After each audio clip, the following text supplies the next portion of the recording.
Today, Mars is a cold desert surrounded by a thin wisp of air, but its dry lake beds and empty river channels point to a warmer, wetter past maintained by a thicker atmosphere. Where did the ancient atmosphere go, and with it, the water?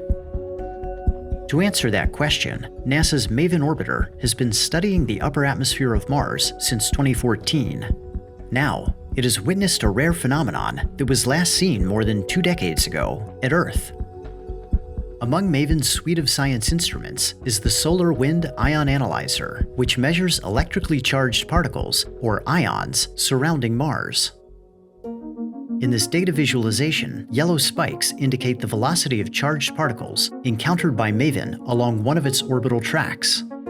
The largest source of charged particles in the solar system is the Sun, which constantly bombards the planets with a stream of electrons and hydrogen ions. When this solar wind reaches Mars, it interacts with heavier ions in the planet's upper atmosphere. This creates a global magnetic field, or magnetosphere, that deflects the solar wind around Mars in a bow shock. MAVEN's science orbit is designed to probe these distinct regions in situ. With each pass, it crosses through the magnetosphere, bow shock, and upstream solar wind, measuring changes in ion velocity and density along the way. On December 25, 2022, MAVEN encountered a sudden and dramatic decrease in solar wind density. As the pressure of the solar wind dropped, the Martian magnetosphere and bow shock ballooned outward, engulfing MAVEN's orbit. From the spacecraft's perspective, shielded beneath the bow shock, the solar wind had disappeared.